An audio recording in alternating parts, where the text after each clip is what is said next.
What's up, my love bug goodies? Welcome back to your channel and to our kitchen.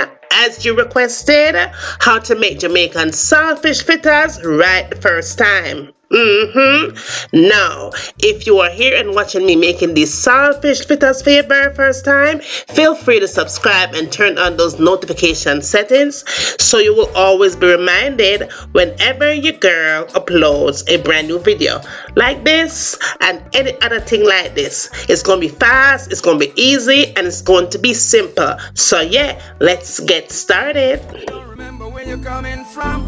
You don't remember where you're coming from. You don't remember where you're coming from. Rastafari, why you turn your back on your brother when him need you? You don't remember the days when him feed you. You know when no obligation but to him some respect. All you need to do is just give him one to get turn your back on your brother when him need you. Okay, boo, let's get on it. No, I have saltfish right there. So that is Jamaican saltfish. But if you don't want to go to Jamaican saltfish route, just go any kind of saltfish. I'm using tropical saltfish, and it's like $3, right? Very cheap.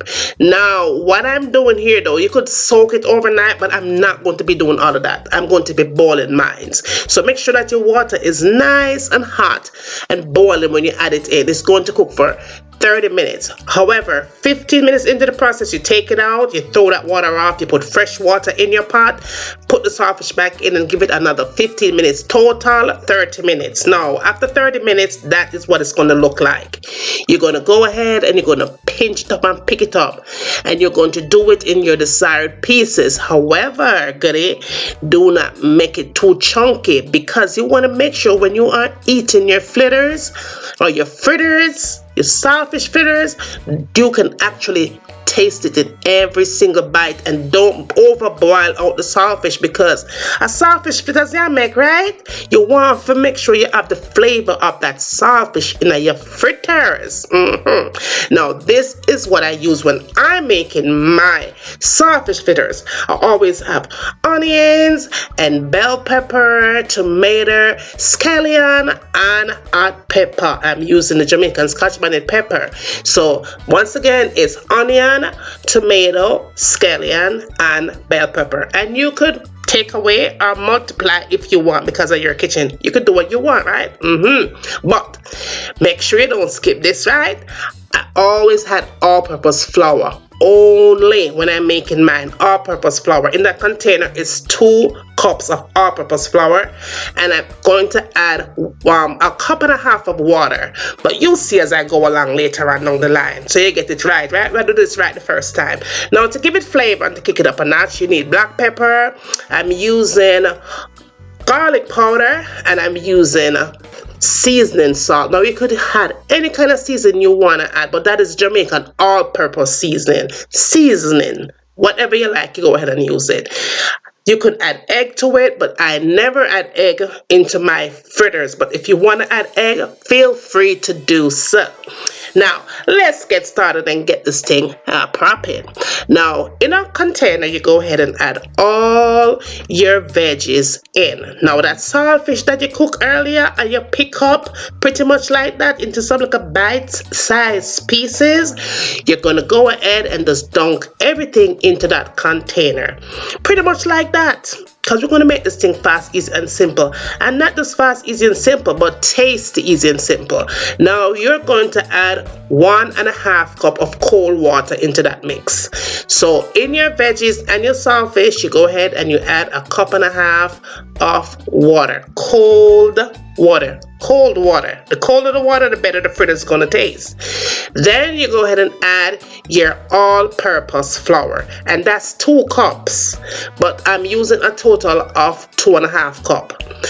Then you add your black pepper and your seasonings of choice, and I'm using garlic powder and all-purpose seasoning, the Jamaican, and that's a Gracie brand to be exact.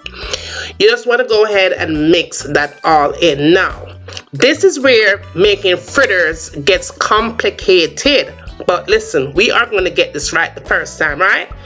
Texture is everything when you're making this recipe. If you put too much flour, it's going to be like a dough, like a bread. And if you don't add enough, it's going to stick to the pot and it's going to be flan. So texture and measurements are always on point. We can eyeball it, but we're going to get the right amount.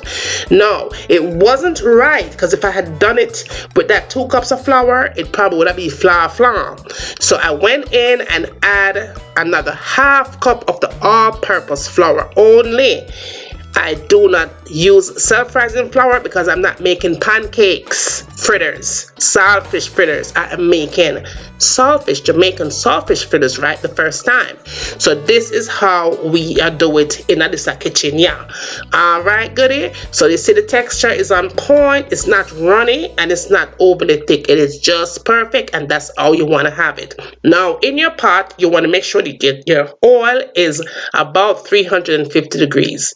Because if your oil is not right, your fritters, once you put them in, it's going to stick. Just get a wooden spoon or something and test it. If it's frying, that means your oil is ready.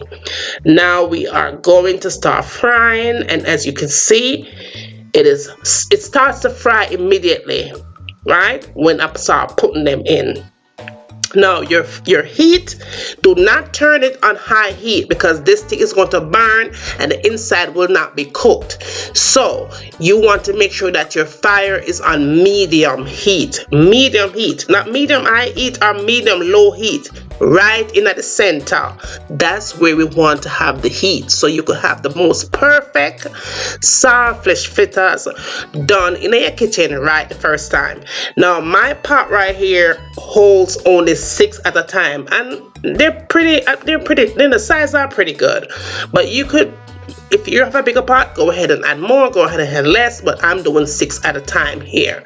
And that's what it looks like when 5 minutes comes around, because it takes a total of 10 minutes. So you're going to fry it for 5 minutes on medium heat on that side, and you see how it's moving in the pot? That's the reason why that happens, is because your oil is perfect for frying. Your oil has to be 350 degrees, or else the thing will stick. If it's moving around in the pot like that, that means you did something really, really right. Okay, now you see all that pretty, a nice crispy golden brown.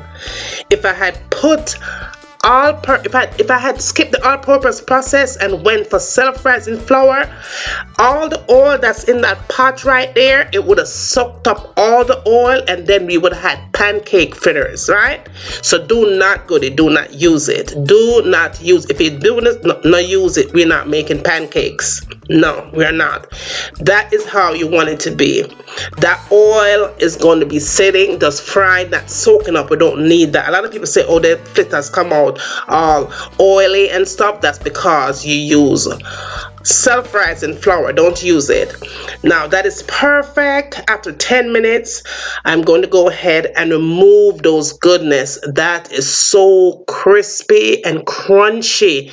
You want to be able to eat these things way after, and you still have that crunch. Make sure you have a paper towel and just sit them and just let them hang out on that paper towel to suck up some of that oil. It didn't suck up a lot of oil because we did use all-purpose flour, right? Goodie? All-purpose flour. That is looking so good, so delicious. Now went in for my second batch, and once again, as you can see, the oil is still sitting there because once again you use all-purpose flour. The oil, I didn't have to add any more oil to it. The oil is still sitting there from the first batch. Okay, if you did use self-rising flour, you have to add more oil into the pot. All of the oil would have in your fritters, if that make any sense. That is your second batch, and you see that oil is still standing right there on your second batch. That is your third batch, and you see your oil is still sitting good. It's still standing up good in your pot.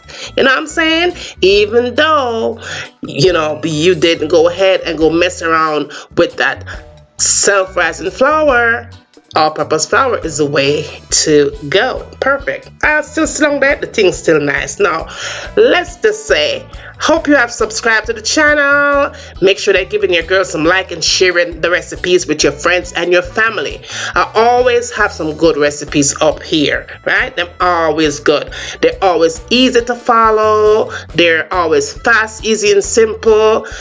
If you don't see what you want, just go ahead and ask your girl, and your girl is always on point and always here to deliver. Now, while you're doing that, make sure that you have subscribed to my other channel, Life with Juliana. I have inspirational video, Dollar Tree DIYs, and vlogs and more. Even chit chat, story time, and everything there. All of my vegan goodies, go ahead, subscribe over there. There are absolutely no more vegan recipes here on this channel. Go ahead and give your girl some love. If you don't see the recipes that you want, ask and it should be given.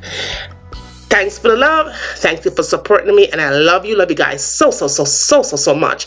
Now we are all done with these fritters, and they are on the table and they are ready to go on up in. They are done. Crispy, crunchy, munchy Jamaican saltfish fritters in my kitchen anytime. Now, when I cut into that baby, look at that. The thing, you see how that's there? There is absolutely no grease. No grease in my fritters. My fritters is on point, okay? On point, on the ball point, honey. Yes, boo. Nice, crunchy, and easy to do. Now, thanks for watching. I hope you enjoyed the recipe so far. Make sure that you are, again, subscribing and sharing the love with friends and family. Spread the love. Tell them what I want over here and send them on in. Now, tell me what you like to have me cooking next in my kitchen. And as always, from my kitchen to your kitchen, enjoy!